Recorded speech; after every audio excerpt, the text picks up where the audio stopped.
since the Trump tax cuts passed, we've been covering how some of the biggest beneficiaries from the tax cuts, these huge corporations, are using the money.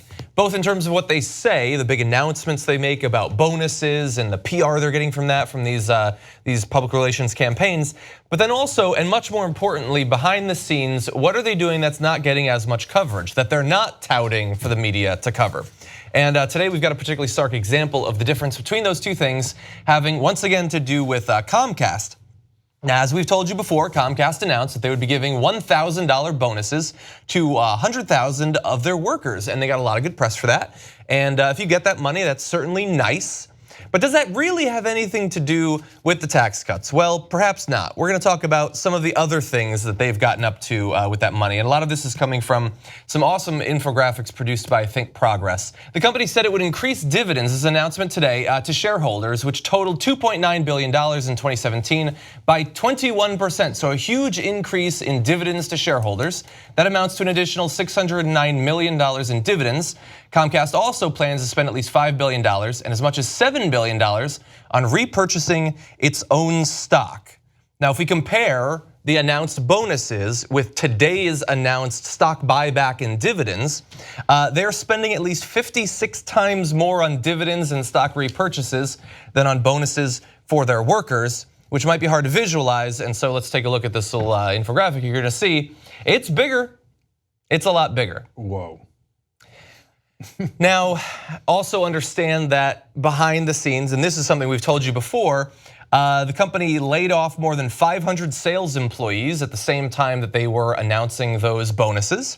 And they're not the only company. at&t also touted bonuses and fired thousands at the same time. Now, we're gonna focus on Comcast in this story, but if you take a look at this last chart, it's going to compare all of the announced bonuses that we've been talking about and some that we haven't, compared to the cost of the entire tax cut plan. It's actually difficult to see in that graphic, but it's 0.13% of the benefit to corporations specifically coming from this tax plan. And is it getting 0.13% of the press? I would argue it's getting slightly more. So let's break all of that down. So over 99.8% of the cuts are gonna go straight into the corporate pockets.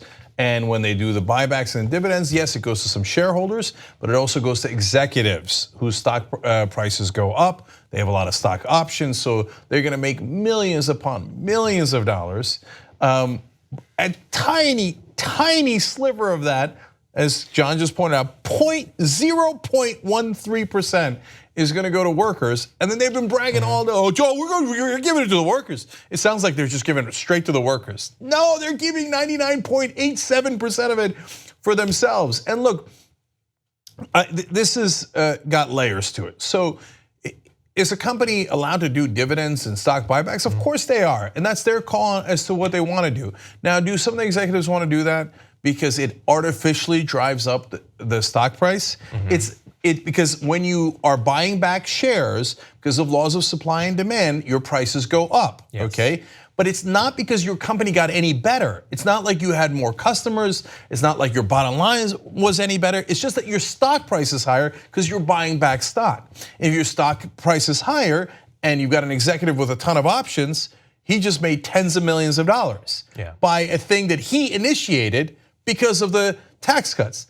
And then they do a cute little trick. I bet you could find one executive that's made that $100 million by himself that they distributed to the employees, right?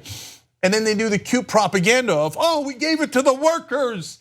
And this was all to create jobs. And then meanwhile, they cut the jobs. No, that we cannot abide.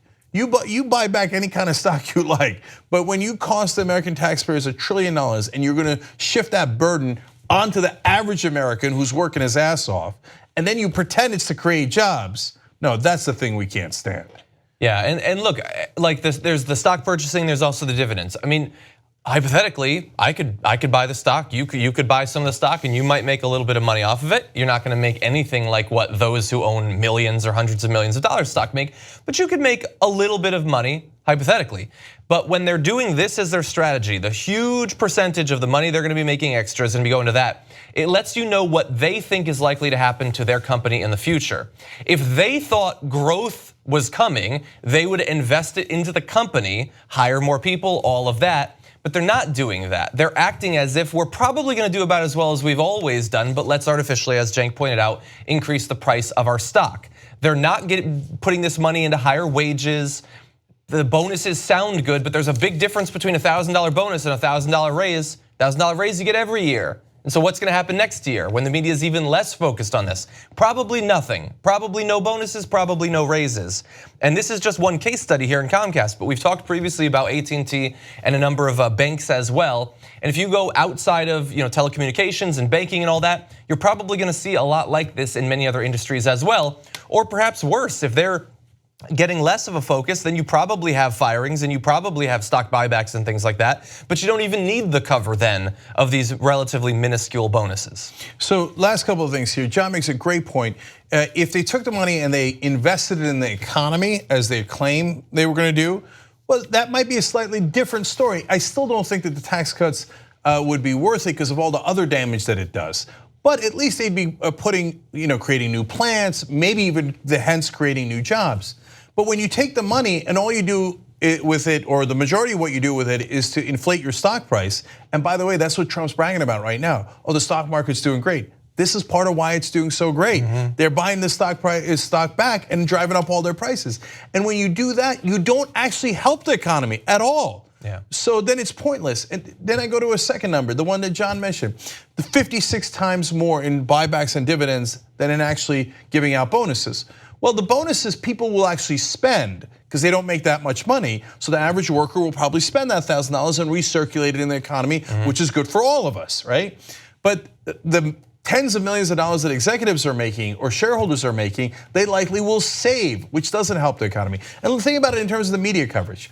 For all the stories you heard about, oh my God, they're giving bonuses. Imagine if they had done 56 times that coverage on the buybacks and the dividends.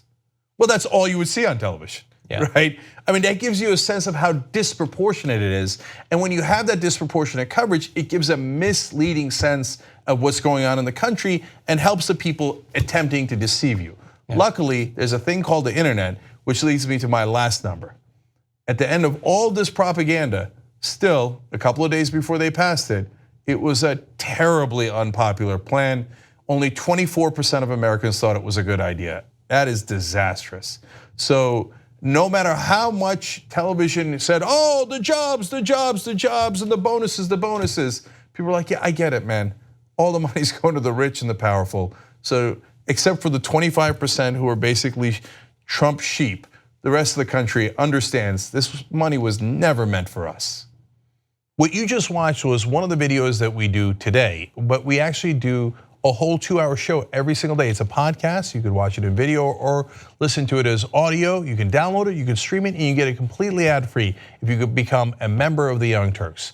tytnetwork.com/join.